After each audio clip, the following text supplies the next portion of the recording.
Hello student, आप सभी को इंडियन एजुकेशन में स्वागत है। आप लोग को पढ़ाने के लिए लाई हूँ क्या तो मेडिकल लैब टेक्नीशियन से पढ़ाने जा रही हूँ। क्या पढ़ना है आज तो माइटोसिस के बारे में पढ़ना है। देखिए, आप सभी वीडियो अच्छा लगे तो वीडियो को लाइक और सब्सक्राइब जरूर कीजिए।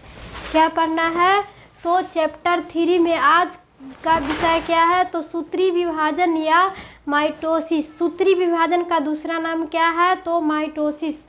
सूत्री विभाजन का दूसरा नाम क्या है तो माइटोसिस। सूत्री विभाजन या माइटोसिस, इसका दूसरा नाम हो गया माइटोसिस। तो इसको क्या कहेंगे तो माइटोसिस ही कहेंगे सूत्री विभाजन को। तो मानव में होने वाला कोशिका का विभाजन, मानव में क्या होने वाला तो सेल डिवीजन का विभाजन होने, कोशिका का विभाजन अधिक जटिल प्रक्रिया है। मानव में होने वाला क्या है तो सेल डिवीजन, कोशिका विभाजन का अधिक क्या है तो जटिल प्रक्रिया है। अधिक सेल डिवीजन का क्या होता है मानव में तो जटिल प्रक्रिया है। तो मानव में सेल का क्या है तो जटिल प्रक्रिया है। तो इसमें प्रत्येक कोशिका से संतति का, इसमें प्रत्येक कोशिका से किसका निर्माण होगा तो संतति का, किसका तो दो संतति का निर्माण होता है। तो इसमें प्रत्येक कोशिका से संतति कोशिकाओं क्या होगा तो संतति कोशिकाओं, डॉटर सेल क्या होगा तो डॉटर सेल तो की उत्पत्ति होती है। और किसकी उत्पत्ति होती है तो डॉटर सेल की उत्पत्ति होती है। किससे तो कोशिकाओं से। तो डॉटर सेल की उत्पत्ति होती है। जिन में से प्रत्येक को क्या होगा तो उसी समय विभाजित हुई, उस समय क्या हो जाती है तो विभाजित हो जाती है। तो कोशिका की समान होती है। और कोशिका में क्या हो जाएगी जब सेल डिवीजन विभाजित हो जाएगी तो कोशिका क्या हो जाएगी तो एक समान हो जाएगी। क्या हो जाएगी कोशिका तो समान होती है।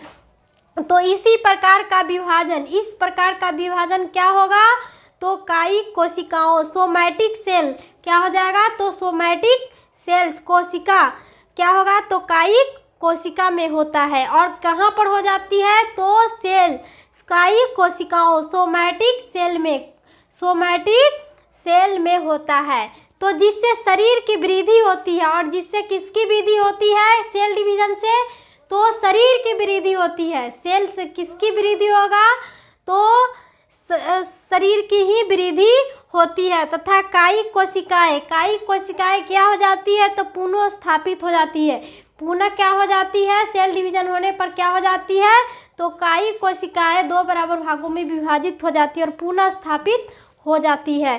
तो यही क्या है तो सोमैटिक सेल। ये हो गया सूत्री विभाजन, सेल डिवीजन। तो सूत्री विभाजन का भी माइटोसिस में निम्न 4 अवस्थाएं होती है। क्या हो जाती है तो माइटोसिस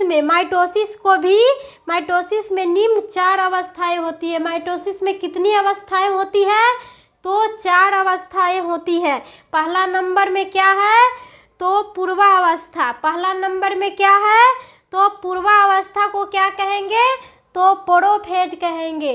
पहला नंबर क्या है तो सेल डिवीजन, सूत्री विभाजन माइटोसिस में कितने विभाजन होते हैं तो 4 विभाजन होते हैं। पहला नंबर हो गया पूर्वावस्था। पहला नंबर क्या है तो पूर्वावस्था को क्या कहेंगे तो प्रोफेज कहेंगे। और दूसरा नंबर में क्या है तो मध्यावस्था, इसको क्या बोलेंगे तो मेटाफेज।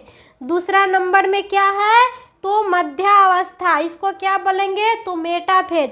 और तीसरा नंबर क्या है तो पश्चावस्था, इसको क्या बोलेंगे तो एनाफेज बोलेंगे। पश्चावस्था को क्या बोलेंगे तो एनाफेज। और चौथा नंबर क्या है तो अंत्यावस्था, इसको क्या बोलेंगे तो टेलोफेज बोलेंगे। ये क्या हो गया अंत्यावस्था तो टेलोफेज। यही क्या है माइटोसिस के 4 अवस्थाएं होती है। तो यही हो गया माइटोसिस को प्रोफेज, मेटाफेज, एनाफेज और टेलोफेज। यही हो गया क्या तो ये हो गया सूत्री विभाजन माइटोसिस का 4 अवस्थाएं।